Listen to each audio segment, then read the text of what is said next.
Were Jesus and John the Baptist related?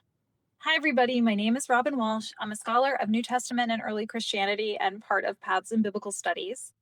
And before I even begin this topic, I think whenever you become interested, obsessed with a particular subject matter, usually there's that like one thing that hooked you and really engaged your interest. I talked previously about some of the questions about the ancient Mediterranean, about the ancient Mediterranean and Roman medicine that really hooked me for the first time just on the study of antiquity.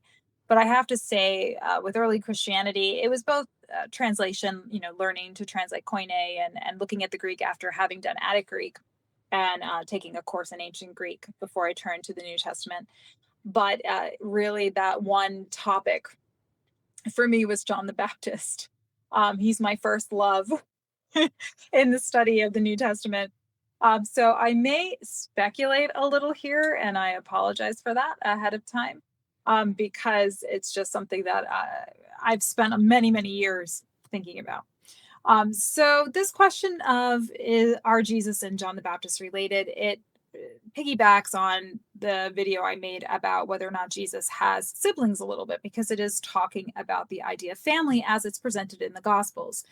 So, of course, as we talked about in that previous video, we have a problem in the idea that Paul, as our earliest source, doesn't really give us much insight into this question, a little bit. But really, the historical Jesus becomes something of a problematic subject for him. And another reminder that I'll be giving a talk about this for our new Insights into the New Testament conference coming up in September. I'll talk more about that in a bit.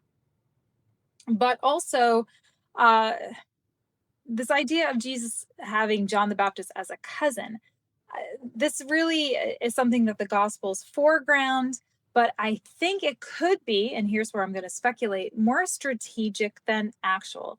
Something that is both literarily strategic, but strategic for other social reasons in the Gospels themselves. And I'll talk more about that.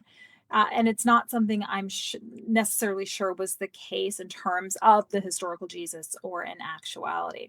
So, to talk about this issue, let's think about where we know John the Baptist from. Now, it's principally through Christianity. We know about him from the Gospels. And he's referenced multiple times going back to our first gospel, the Gospel of Mark. But he's also really given a prominent position in the Gospel of Luke. Let me focus on those two for the purposes of our conversation today. So, in the Gospel of Mark, obviously we open up the gospel and Jesus is being baptized by John the Baptist. In Greek, it's kind of like John the Baptizer or like John the Dunker, right? And so there's a crowd around him, and there really is this idea of Jesus as sort of like becoming the crowning leader. But the fact that John the Baptist has the status to be the one to baptize him and bring down this dove, to bring down the Holy Spirit, and be part of this entire event, it already gives John right off the bat incredible status, like set aside whether or not they are actually family members. It already gives John such a prominent position, and it tells you right away that this is a very significant figure. You get even more of that impression if I think about literary structure in the Gospel of Luke, because for all intents and purposes, John the Baptist gets his own birth narrative in that gospel. Everybody knows the story of his death and his beheading and Salome and Herod. I'm not even going to get into that, actually. But when you think about what Luke does, he's doing something that is, I think, kind of typical of some other biographies in antiquity, where you link together hallowed figures, heroes, great statesmen, those kinds of emperors, people of, again, kind of exalted status. John the Baptist really gets this outsized role, right? You have the whole story of his mother, Elizabeth conceiving, the two fetuses meeting. The mothers Mary and Elizabeth get together. The fetuses are flipping in the womb, so you know right away that they're cousins from Luke. He gets his own birth narrative again after Mary has what's called the Magnificat, or gives what's called the Magnificat, which is really this very beautiful testament to motherhood and pregnancy. We think it was probably, or some do, an ancient song of some kind potentially. But anyway, you get this really, in chapter 1 in Luke, this extended birth narrative for both figures. And because you get his death too, John the Baptist's death in the Gospels, you definitely have this idea that this is a really, really important guy, right? So here's what's bothering me, or here's what's always bothered me. Now, we also know about John the Baptist from the historian Josephus. So Josephus in his Antiquities, chapter 18, talks about John the Baptist.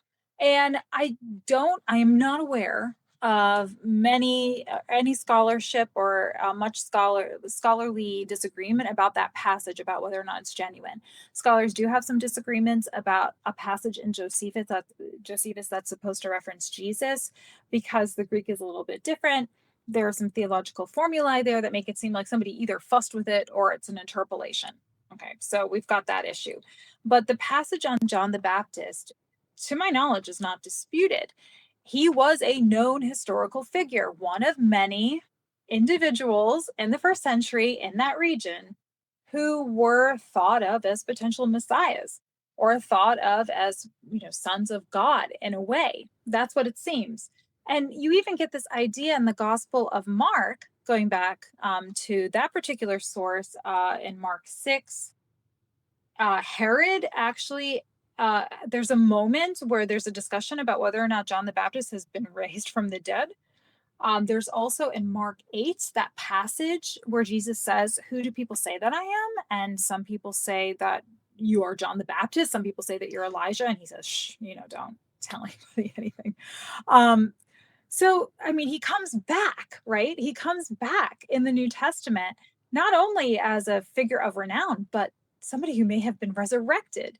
So, all of these factors are out there. Now, to the extent that we can treat any of these sources as historical, part of an oral tradition, something that goes back to earliest Christianity, I've always found the John the Baptist story particularly interesting for this reason. We know he was a real guy, and here he is getting like a major, like, co-starring role for at least a time in these particular writings about Jesus.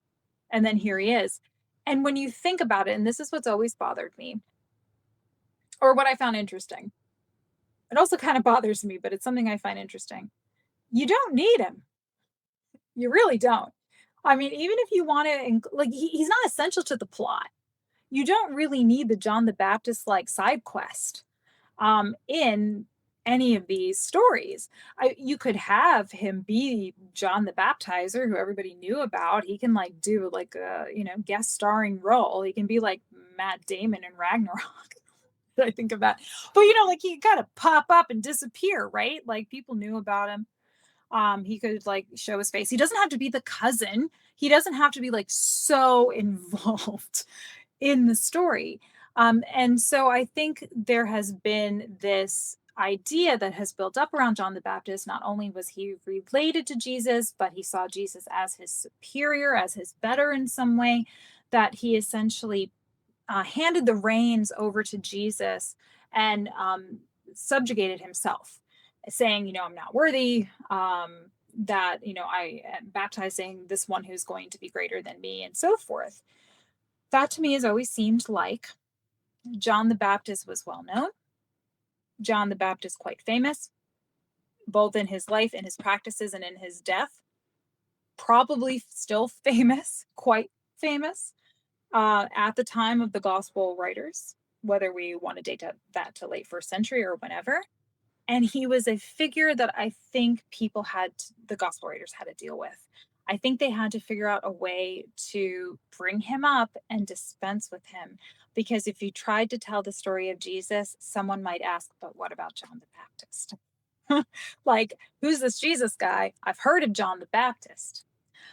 So I've always felt that, back to the idea of it being strategic, that you have a figure with this outsized status, with a certain, let's call it fame.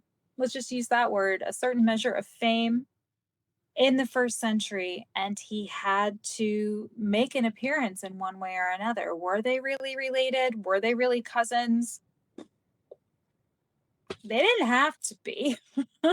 I think that making them related creates kind of this continuity, especially familial continuity, that is so important in a gospel like Matthew, right? So this idea that, it's all in the family and everything's predicted. I think that there's a purpose to that idea. I don't know if it's true or not, but I do think really one of the more interesting aspects of this is why John the Baptist, why does he get such a huge role? It's even in the story, not because he's his cousin. I think it's just pretty clear that John the Baptist was a superstar and you had to deal with him. So, agree with me? Disagree with me? I mentioned earlier on in this video that we have that upcoming New Insights into the New Testament conference.